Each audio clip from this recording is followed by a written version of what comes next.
Assalamu alaikum wa rahmatullahi wa barakatuhu, brother JK. Wa alaikum assalam wa rahmatullah. How's it going? You okay? All good, my brother. What are you saying, man? Yeah, alhamdulillah. Alhamdulillah, not too bad. Not too bad. Weather's nice, isn't Welcome it? It's quite hot. to welcome to Stereo. Yeah, first one. I'm not really sure how this works, so you need to probably just kind of guide me along. No, it's all good, bro. We're just gonna have a chat, and that's it. Imagine we're just sitting somewhere having a coffee. You know, I do follow you on Instagram, and I've seen some of the posh places. A bit out of my league, to be honest with you. I've seen some of the posh places where you go and dine with your family. Man.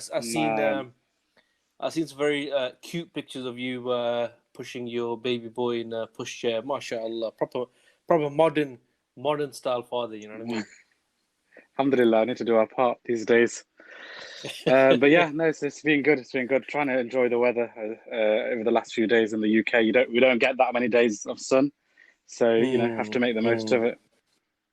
That's true. You know, I mean, to be honest, it's been nice for the last couple of days, and it's one of those that you kind of get used to, and you think this is going to be the norm, and then all of a sudden, bang! You know what I mean? It's freezing out there. Freezing, starts to rain, windy, and then you just realize you're in the UK. But yeah, alhamdulillah, can't complain. It's been good. You can't complain, man. Yeah, man. So really a big jazakallah khair for you to come on to this sort of podcast, this chat at such short notice. And there's a few things, you know what, I wanted to speak about, and I wanted to get your insight on them as well. And I'm sure it's going to be very beneficial for everyone who's listening in. Now, what we've seen is we've seen that Ramadan has gone, right? It's been a week or so now. And during Ramadan, why this Ramadan was a little different is because of what was kicking off in Palestine, at Al-Aqsa Masjid, and what happened in Gaza. So, what we saw is that we saw everyone was hyped, whether it was on social media, whether it was on protests and all this sort of stuff. So it was everyone was on an emotional high, should I say? And what we've seen is since Ramadan has come to an end, and it's not just because of Ramadan. Obviously, certain events are kicked off, but what we've seen is that things have gone a little quiet now. And the thing is this is not really having a go at anyone. This is natural because, especially when a topic is emotional, what you'll see is that a lot of times it's controlled by external factors. And what I mean by that is that if something is kicking off and it's in the media, then naturally your emotion is high because it's in your face, right? And then soon as the sort of media want to, put that story away, then what tends to happen is the emotion kind of decreases. But the reality is that the media might have gone quiet, but the issues in Palestine, right? They're still going on.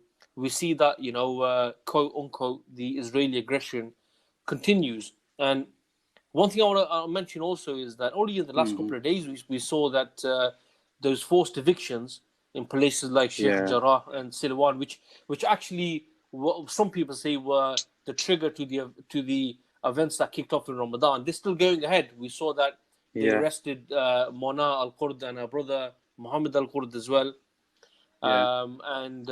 So stuff is kicking off, right? It's kicking off big time, but I feel that we're not speaking about it. So that's why I wanted to get your thoughts on this issue, because it's something which I want to speak about, get other people to speak about as well. Yeah, and to be fair, I echo everything you've said there, really. That it hasn't stopped. The aggression has continued since the ceasefire. Just because the bombs aren't falling and it isn't as heightened as we saw in the media, like you said, it doesn't mean that it stopped altogether. The blockade is still there in Gaza. The evictions, like you said, are still happening. In Sheikh Jarrah, it's definitely the one that has been caught the spotlight amongst Muslims, and many people have been following that situation. But like you said, it's not just Sheikh Jarrah. It's many other villages in Silwan, like you said, in Jaffa, and many others as well. So the fact is, the Muslims of Palestine are still being oppressed by the Zionist forces. And only those who are living there will probably be able to really appreciate the fact that it hasn't stopped.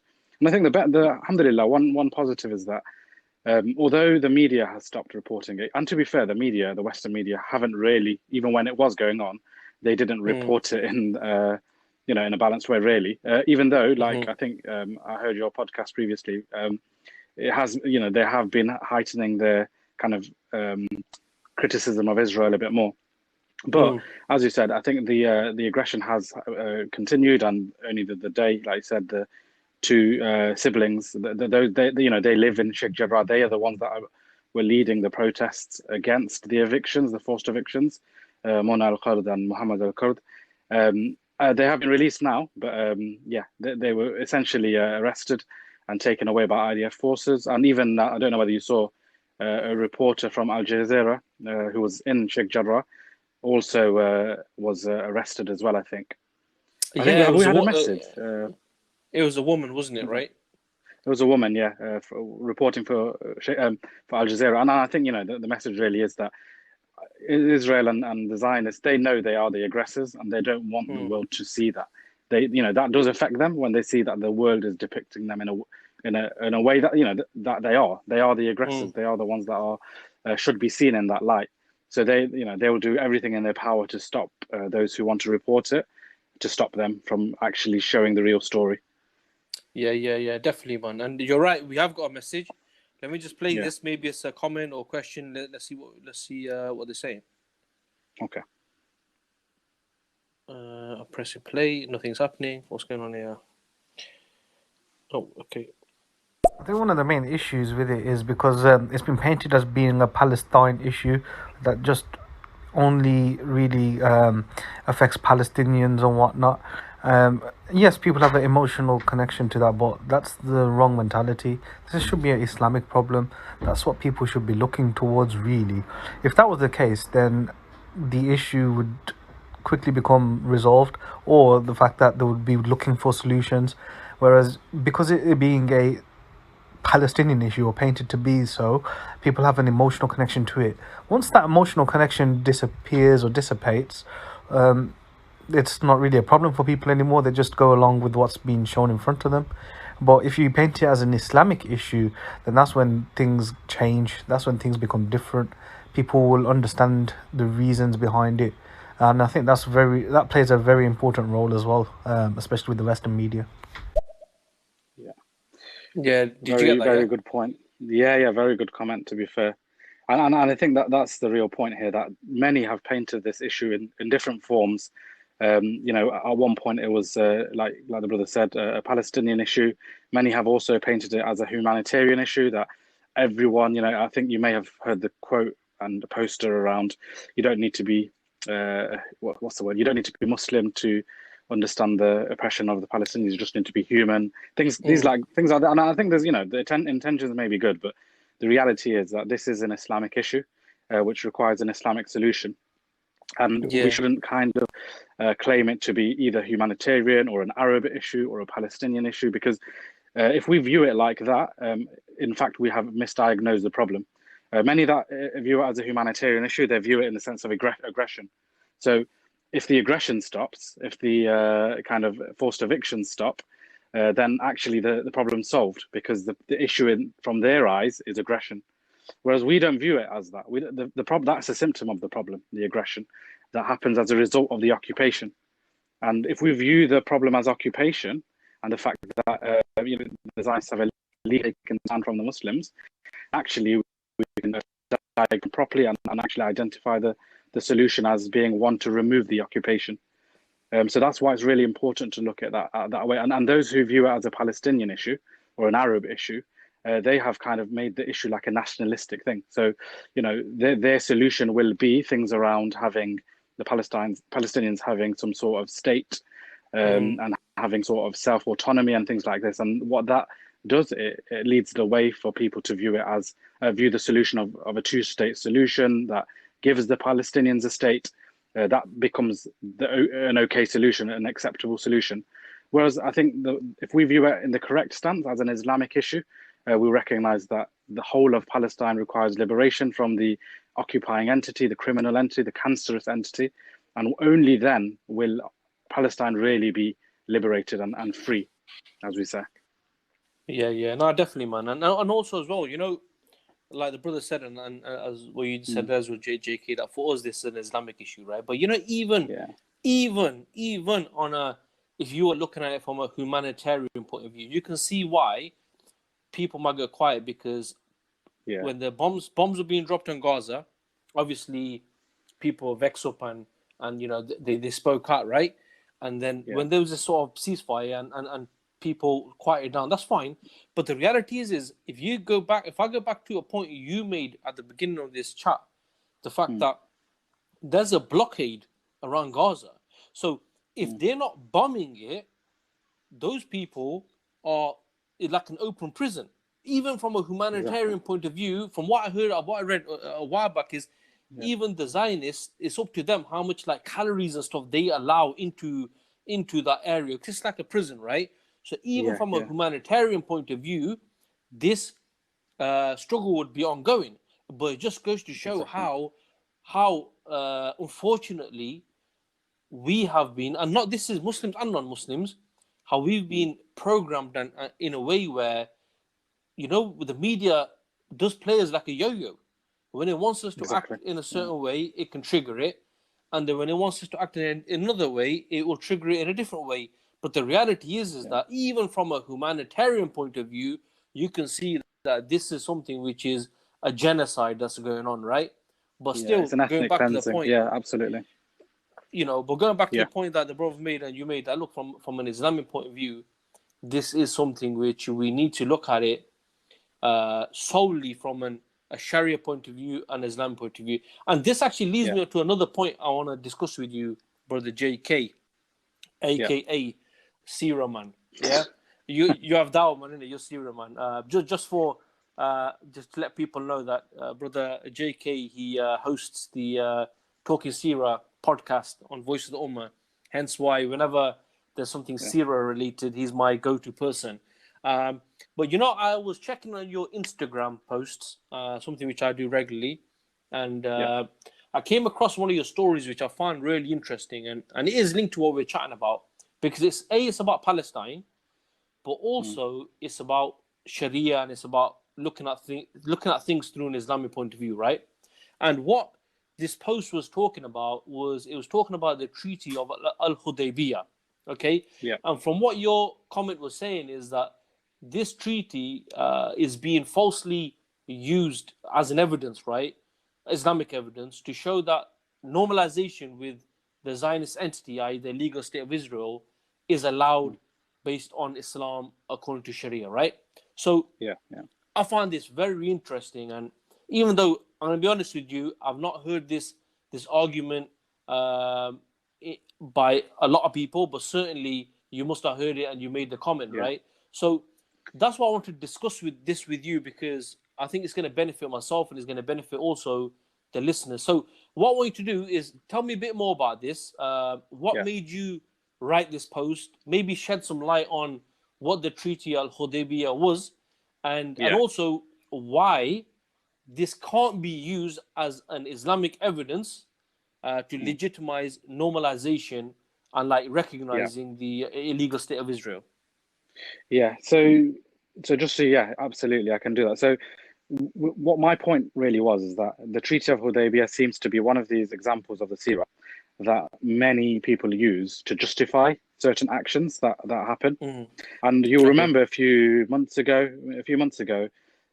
before all of this event was happening in Gaza and Palestine, many of the Arab states, they started to normalize relations with the occupying entity, the criminal entity of Israel, quote unquote Israel. So you had, UAE, Bahrain, you had Sudan, and some other nations that had normalized ties with Israel. And you had Donald Trump leading the way in some of this stuff, and his son-in-law Jared Kushner. So they were normalizing ties. And in many of my conversations, not to be fair, I don't want to paint this as I don't want to paint the whole ummah with the same brush. It was a select few from the ummah who were saying that this is allowed, and they used the Treaty of Hudaybiyah to justify it. So what they said is that these Arab states, they're normalizing ties with this state, and this is very similar to the Treaty of Hudaybiyah, because the Messenger sallallahu alaihi wasallam also had peace treaties with non-Muslims, and they use this to vindicate and absolve the treachery that the Muslim rulers have done against the the Muslims, really, by actually normalizing with the occupying entity. Every single Muslim knows that Israel is an illegal entity, a criminal entity, an occupying entity. So every Muslim will most Muslims will reject this, right? So they use that to vindicate that it's allowed. And one of the things that it's very, very interesting is that one of the justifications they used is that through these normalization agreements, Israel, they will agree to stop the aggression. They will stop the kind of settlements. They kind of said that the part of the agreement is like Hudaybiyah, because Hudaybiyah, it kind of neutralized the Quraysh, didn't they? They didn't attack anymore. They didn't have any plans to attack the Muslims. That was part of the treaty, right? So what they tried to say, the argument is that by having this normalization agreement, the Yahud, the Israelis, they will stop attacking. But interestingly, they didn't. They didn't, did they? So obviously they didn't. So how can this comparison be made? And just to kind of answer your question as to what the Treaty of Hudaybiyah is, yes, it did occur in the life of the Prophet Muhammad sallallahu alaihi wasallam. Basically, I can't remember what year. I think it might be in the 6th year of the Hijrah, after the Hijrah. Basically, the Muslims, they were doing well in the sense that they had the authority, but the Muhammad sallallahu alaihi wasallam found out that the Quraysh were conspiring against him with the Jews of Khaybar. So they were he was told about this, and they were trying to conspire against the Muslims.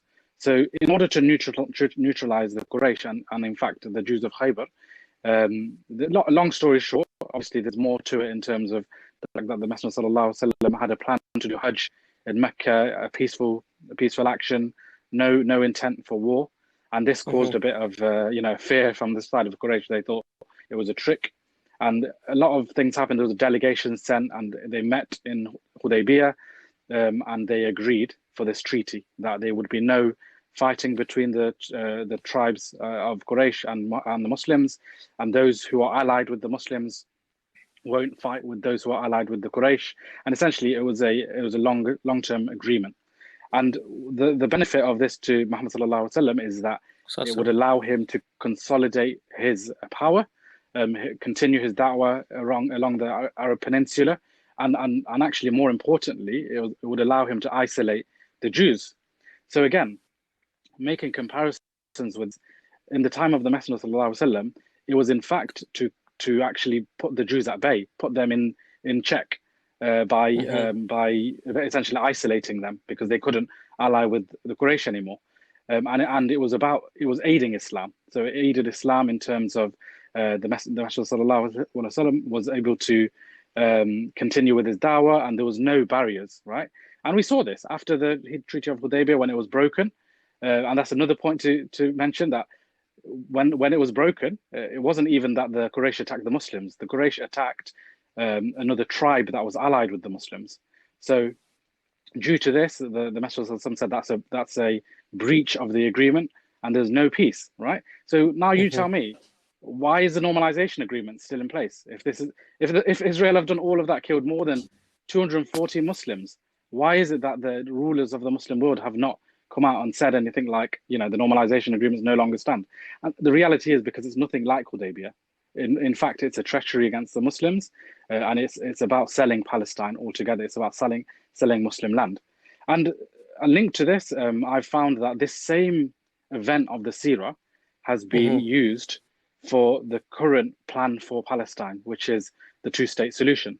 So one of the objectives behind this aggression, and the fact that the US were first allowing it to occur, and the fact that they pointed out the aggression of the Netanyahu government, is that now they can push the narrative of the fact that the two-state solution is the only solution, and the internationalization of Al-Quds and Al-Aqsa is a requirement because there's no other solution for it.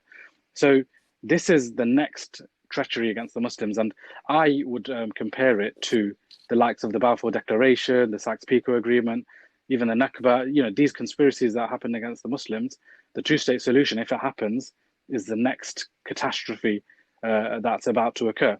And many Muslims, not many, a few Muslims are using the Treaty of Hudaybiyah to say, look, there's a peace agreement. The two-state solution is some sort of peace agreement, so it's very similar to Hudaybiyah. So do you see what I'm saying?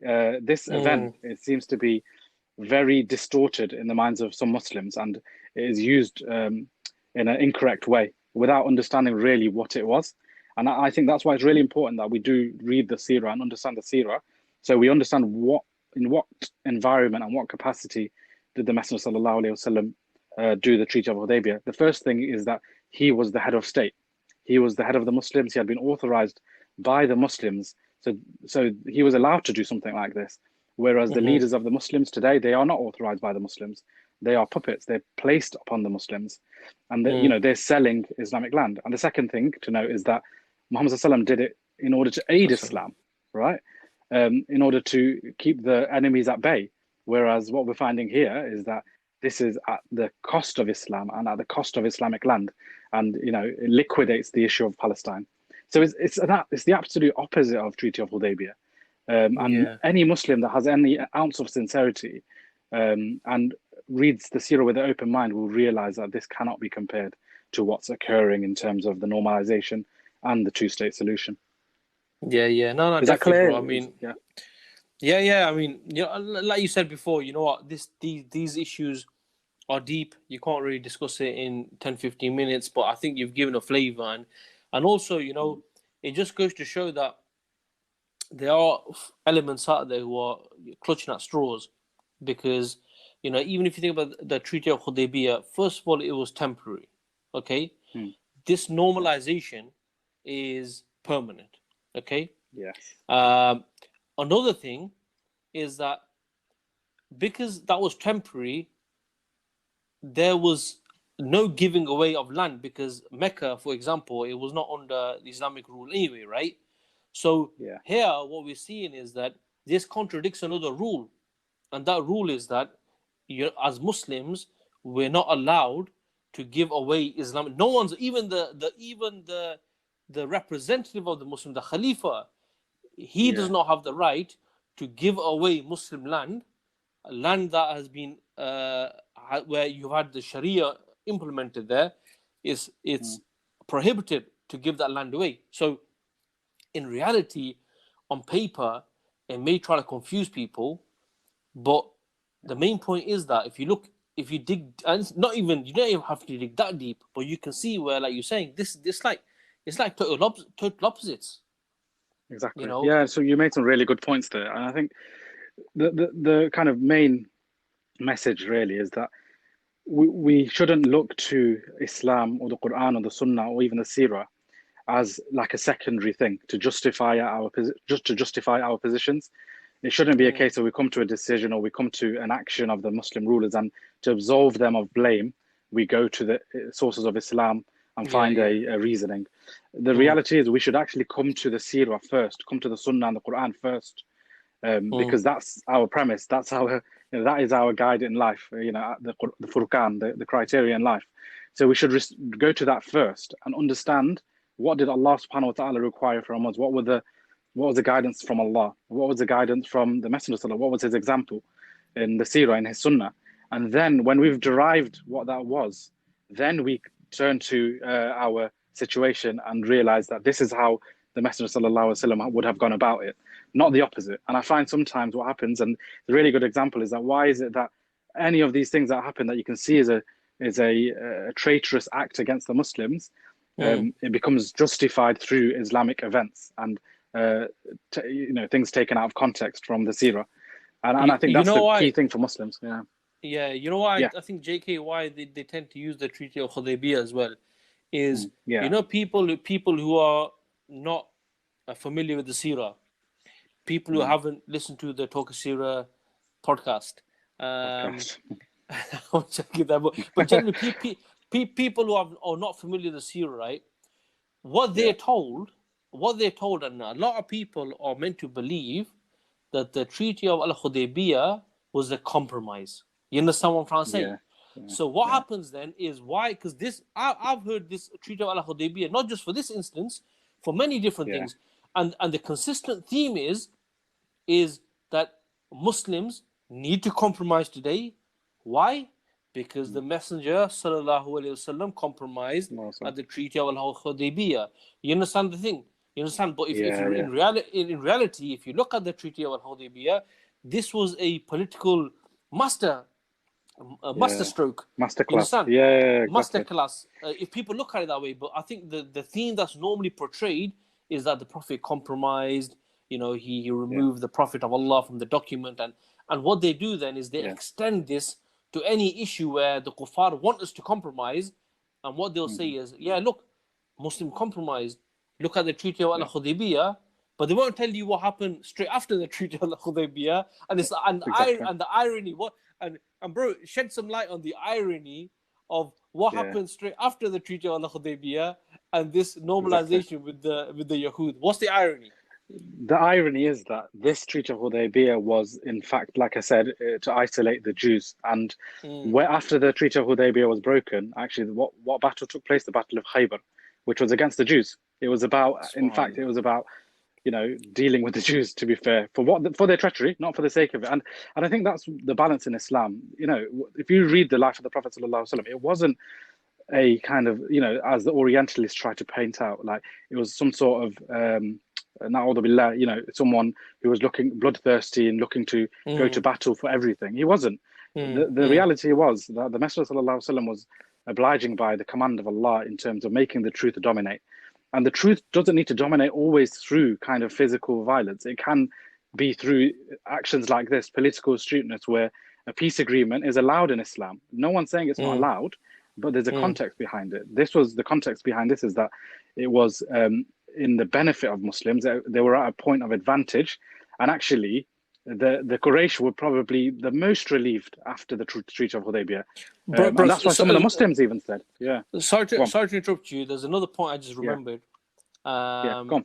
Is the fact that in Sharia, the Muslims are not allowed to make a treaty when they have strength. Now, some might say, well, how does that apply here? Because look at the Palestinians. Yeah, well, if you look at just West Bank and Gaza, you might have a point. But when you look at the Ummah, you try and tell me the Ummah does not have the capability to deal with this little mosquito, right? Even that's disrespecting, and sorry to all the mosquito mandems out there. That's even disrespecting to them, right? But I'm just giving an example of how minuscule this thing is, right? So, bro, you know what? Go on, bro. No, I was just gonna say on so many levels, bro. It just you made a valid point that anyone with some sincerity, really, if they really look into this, how can you come out with this stuff? Exactly, and I think that's what it is. Just we need to rather, I'm not accusing everyone who said this to be kind of insincere, but what I would ask is that have some sort of kind of read it for yourself rather than just accepting what someone may have told you. No, but bro, I'm not talking about normal people. I'm talking about where the source of this, not people that you discuss with, because they're just regurgitating what they heard, innit? Absolutely. Yeah, it's very deceptive, to be fair. It's very deceptive. And it is a means to, like I said, absolve the crimes of those who have the power and the capability. Like you said, we have the immense capability. Just one of the nations surrounding Palestine would be able to deal with the occupation. But the reality is, the other point you made about compromise, that would be a gross kind of accusation or incorrect position to take against the Messenger sallallahu alaihi wasallam. And it would be, I would say it would be sinful, because the fact is, if you read the Seerah in its entirety, you'll see that the Messenger sallallahu alaihi wasallam never compromised. There are many instances in the Seerah where they wanted him to compromise. The Quraysh offered him everything. They offered him women, money. They offered him position. They even gave him what would say that they would even accept Islam for a temporary period, so that the messenger would stop. But what did he say? That even if you were to give the sun in my right hand and the moon in my left hand, that I would never ever give up this cause, because he wasn't willing to compromise. He was never willing to compromise. So to now make this accusation against the Messenger sallallahu alaihi wasallam that he compromised is, we need to be careful of making such, it's a slander against the Messenger sallallahu alaihi wasallam.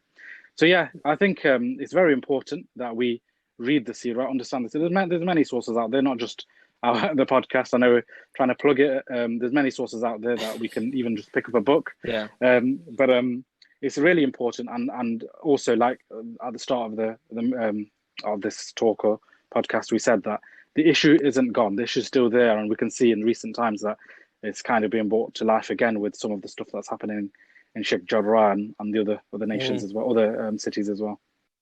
So, just to sort of like get your final thoughts, Brother JK, the reason why the Hudaybiyah issue sort of like came in quite naturally and sort of blended into discussion, because what the Brother Murshid, the comment he made and what you made was the fact that we need to look at this issue from an Islamic point of view, So and the reason why I brought that is because there are people out there who know that, hence why they're trying to misrepresent certain evidences to give it an Islamic angle.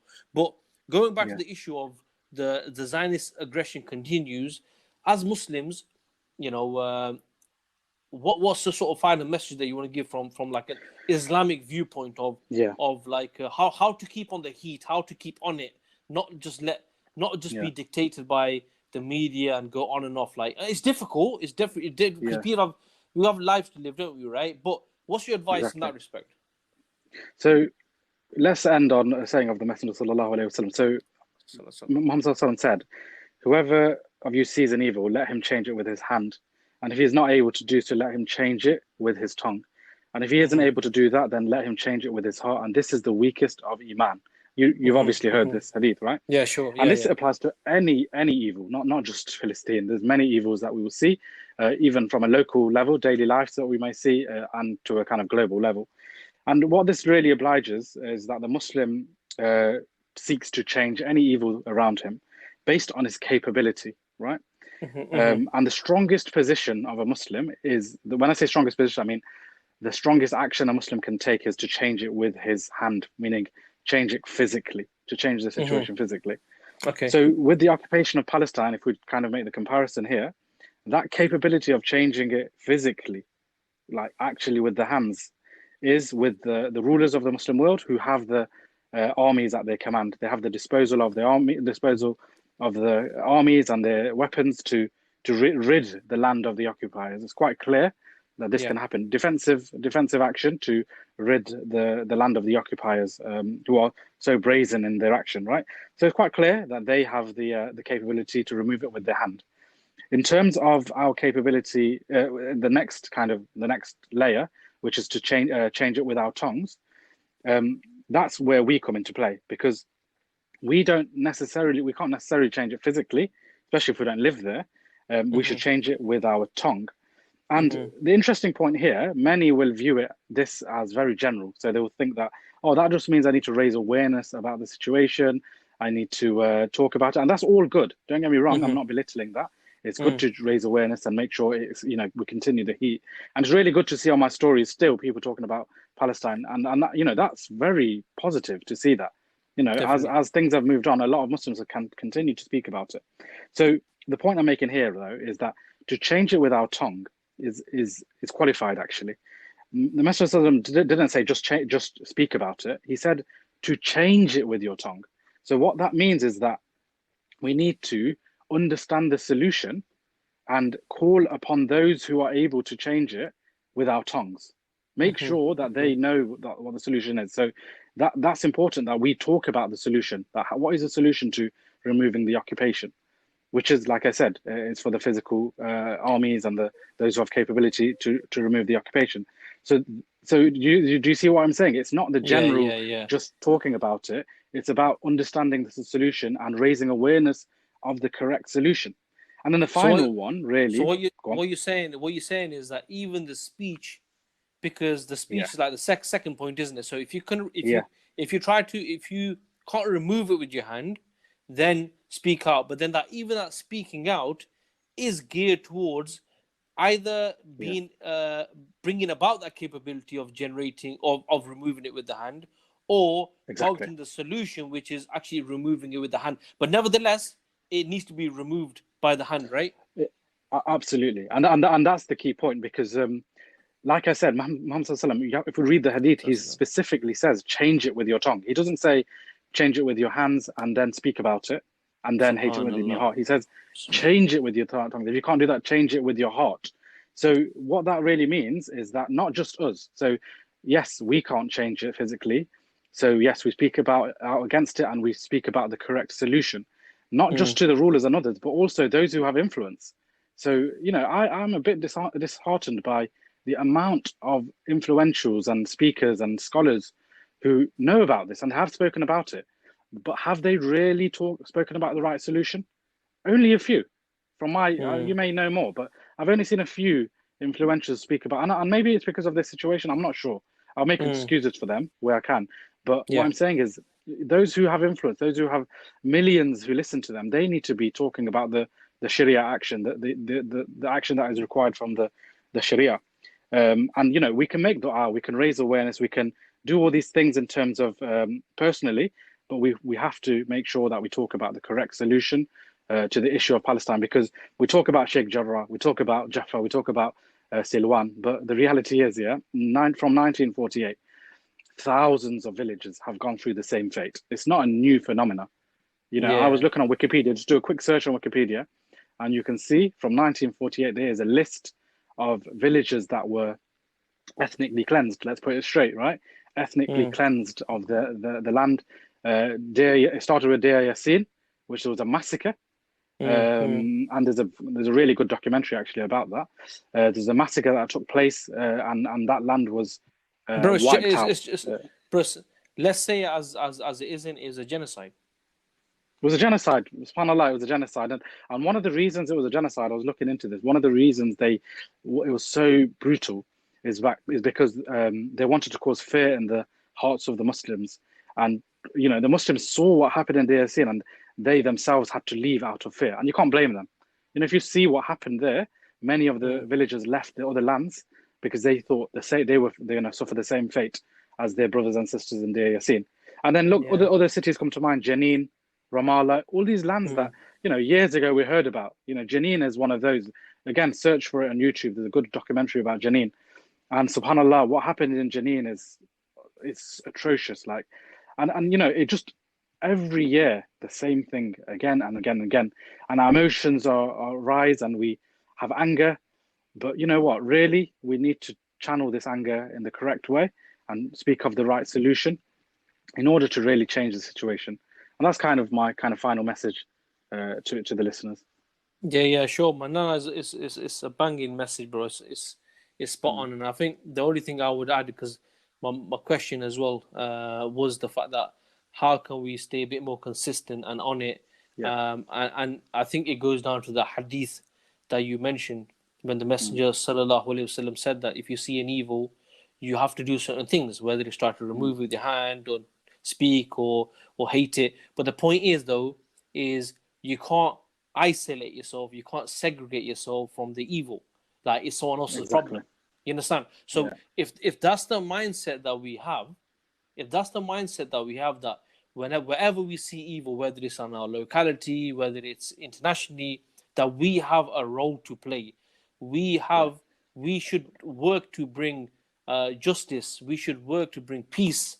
We should work to bring harmony in the world, right? If that's your starting point, so wherever you see evil, you're gonna be acting a certain way. Now, if that's your mindset, then Ramadan may come, Ramadan may go.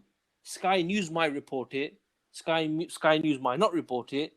But nevertheless, you're always going to be consistent in knowing what's happening, having the desire of knowing what's happening, and then doing what's necessary and what you're capable of doing.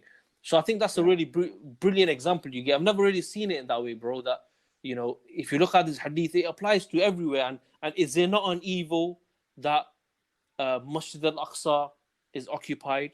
Is there not an evil that people are being evicted from their homes where they've lived for generations, and these properties are being given to people who have traveled from other parts of the world who have no link to that land, but it's okay for them to have it, whilst the people who actually be living there, it's not okay for them. Is it okay that right now there's about 2 million people in Gaza who get bombed whenever the Israelis want, who are being starved, there's a sea blockade, there's a land blockade, is that not an evil?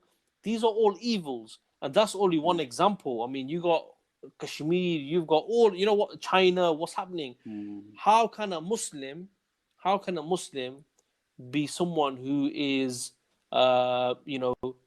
oblivious of what's happening? It's not possible. The definition of a Muslim is the fact that, he has come to improve the situation of people. That's how it should be, shouldn't it? Yeah. He's come Absolutely. to improve the situation of people and society.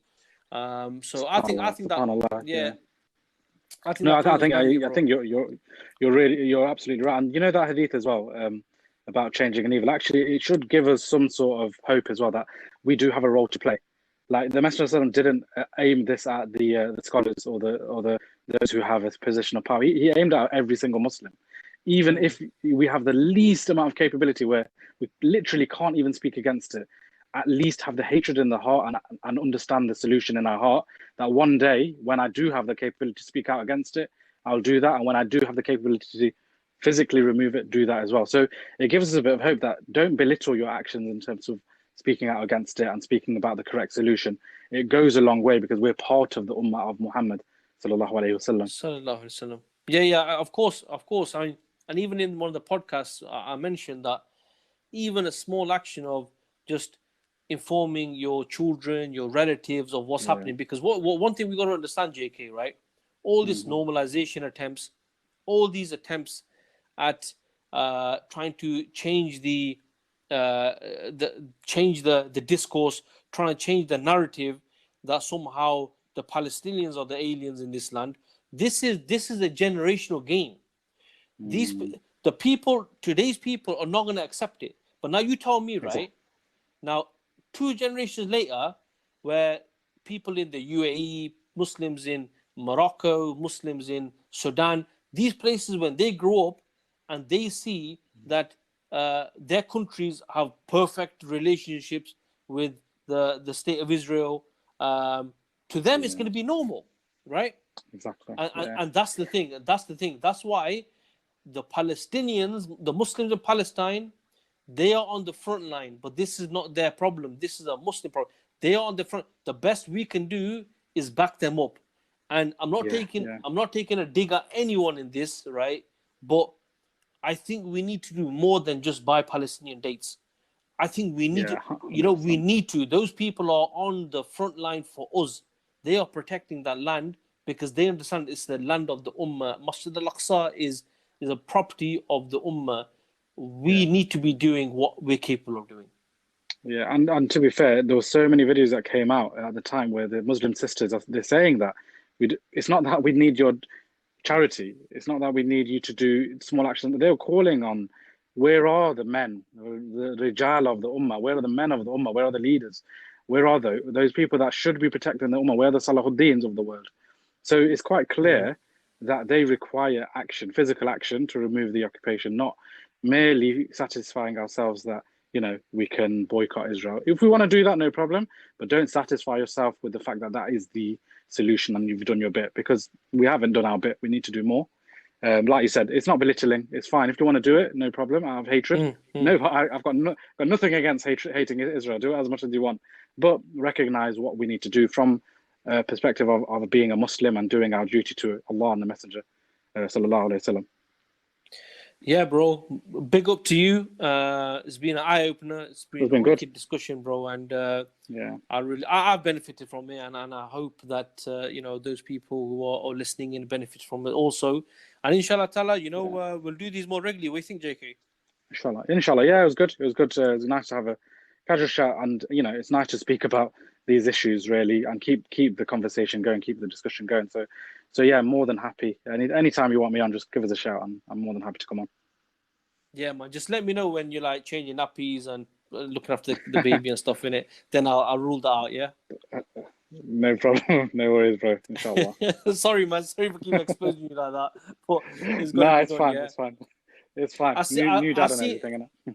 Yeah. No, respect to that, man. Respect to that. I did see it's the first time I've seen this function of add a co-host, and I saw a one over it, and I think somebody wanted to join the conversation, and I think that would be brilliant. Okay. But because we're ending it now, that's a bit late. But inshallah, we'll get to know how to use this app a bit more, and we'll get more people on get to hear more voices, inshallah. Yeah.